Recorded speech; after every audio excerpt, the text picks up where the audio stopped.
Hello guys, magandang tanghali sa inyo. Papahilo tayo kay Teteng. Gawa ng shoulder ko, naipitan ugat. Sakit kasi naglaro ko kahapon. First time ulit maglaro kasi busy sa kapabablog. Naipitan na ugat, ang sakit, biglang sumakit. Tapos buti na bumisita ngayon.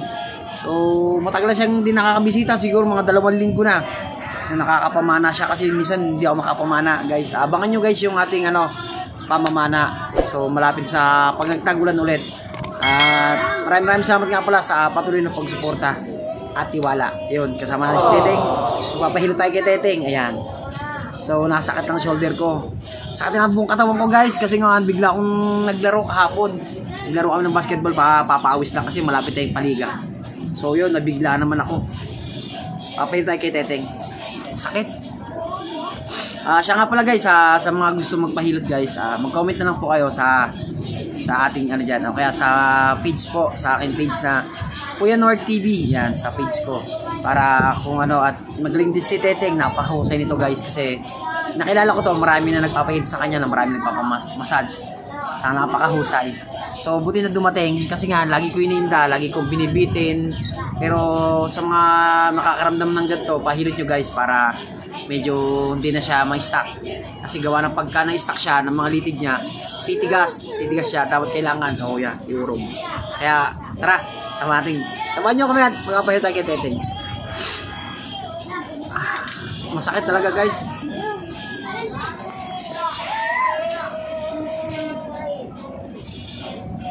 Sakit, minsan pag naliligo ako, napakasakit.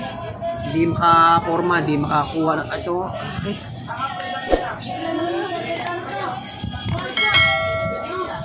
Johan!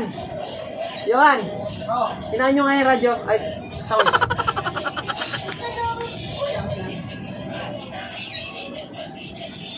Hinahan nyo muna, Johan. So yun guys, papahilot tayo kay Teteng. Sa mga gusto magpahilot guys, mag-comment lang po kayo sa page ko. Kaya din na lang, kahit nyo na lang din sa baba po, mag-comment na lang po kayo para napakagaling at napakahusay ni Teteng. Maraming naghihilot kasi to. Nakilala ko to na sabi ng tita niya, nagmamassage din daw siya. Ayun, at pagkahinatid ko sa kanila, maraming nagpapahilot. So nakakatawa kasi kahit pa paano nakakatulong din si Teteng sa mga lugar nila. Kahit dito rin sa aming lugar, marami din nagpapahilot sa kanya. Napakasakit guys, at talagang napakagrabe. Sakit kasi nga naipitan na ugat. Kaya minsan pinipilit ko talaga, nagbabaras ako para mawala yung sakit na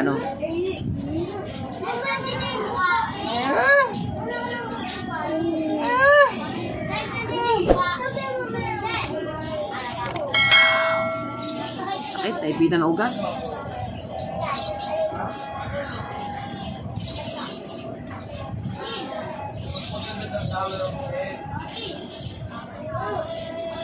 Mga na to guys.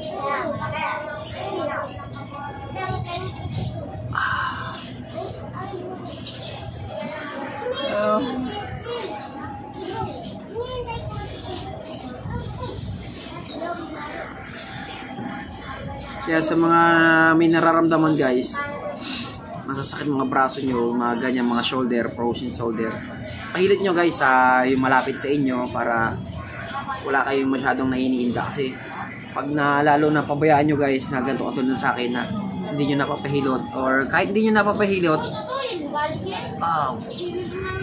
kahit hindi nyo napapahilot guys, or kahit sa inyo na nyo na lang, ilambitin nyo na lang, ibaras nyo kahit nakaisangganan, tapos ikot-ikot ka para yung ugat nya, kasi naiipitan kasi yung ugat baka sakit. Tapos meron ka pang gagawin, parang maabala yung mga gawain mo, gawa ng meron kang katulad na to, pagka natutulog ka, napakasakit guys. Kaya yun nga ang ko lang sa inyo, payo ko lang sa inyo, sa mga may nararamdaman, mga sakit ng likod, mga lamig, pahilot nyo na para kinabukasan makakapag-relax kayo, relax na medyo okay na siya, ganun.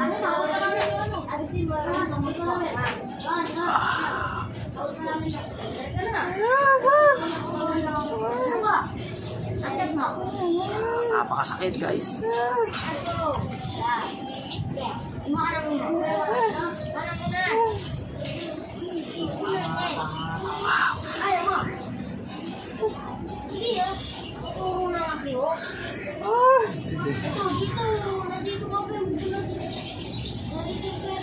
Ayan o, yan. Pag nag-ano ako ng bimpo guys, nag-ano ako, nagsasabon ako, napakasakit. Lalo pag nasa ilalim. Pag inaano ko sa ilalim.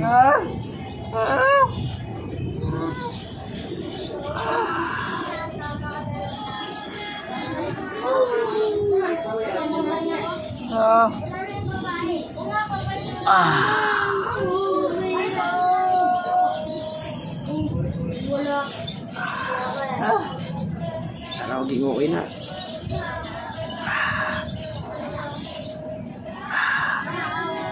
Ito masakit eh.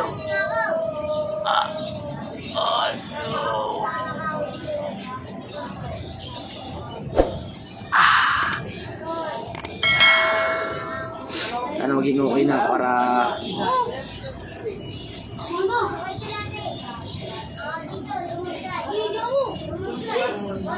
so ako naman sarili ko naman ipapahilot ko. Yan, salamat kay Teteng at dumating si Teteng. So siya nga pala, may mga viewers din tayo na nagtatanong na sabi niya, Kuya North, ikaw naman magpa-massage, pa-sample ka na lalo sa likod. Ito na nga, nasakit na nga yun. So ito na yung request ng ating mga viewers dyan. So yan. Napakasakit talaga guys. Ito ang pinakamasakit pagka naipitan ka sa may shoulder. Lalo may gagawin ka, hindi ka makakakilos. Buti na lang dito si Teteng. Ayan. Nakatod na winaramdaman ni si Teteng. Yun, hinilot ko din siya. Ganun lang. Kasi kahit ako, hindi ko kaya basa-basa hilutin sarili ko. Kaya nagpapahilot na lang ako pagka mayroong manghihilot. Kapag si Teteng, dumating si Teteng, yun. Tama-tama. Sabi ko, masakit ng shoulder ko. Yun, hinilot niya. Alam niya na kagad.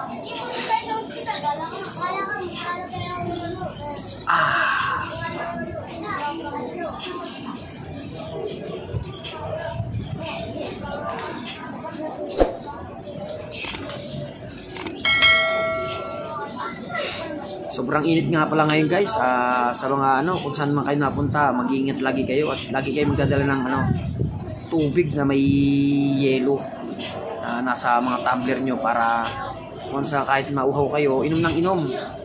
Tapos kahit yung mga bimpo na medyo babasain nyo, yan yun sa ulo para hindi sumakit ang ulo. Napakasakit guys ngayon.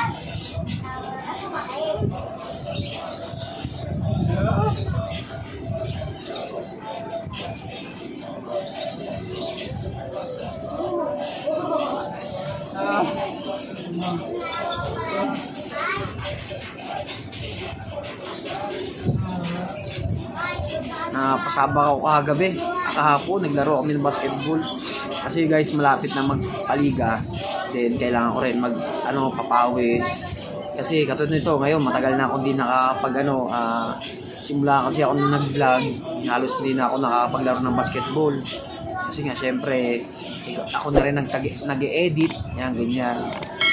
Tapos uwi ka pa dito mag-e-edit, marami pa ako inasikaso, marami pa akong mga alaga, yung mga ibon ko, yung papapatok pa ng ibon, linis pa, tapos linis ako yung computer shop. Kaya minsan halos hindi ko na maisingit yung halos ng basketball. Pero kahapon nakapaglaro ako, yun nga lang, bibigla talaga at sasakit ng katawan mo.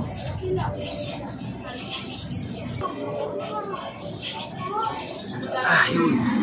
Medyo lumambot. Napakasakit talaga.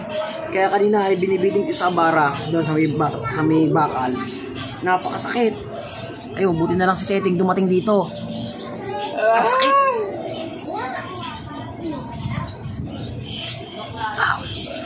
Ito, sakit.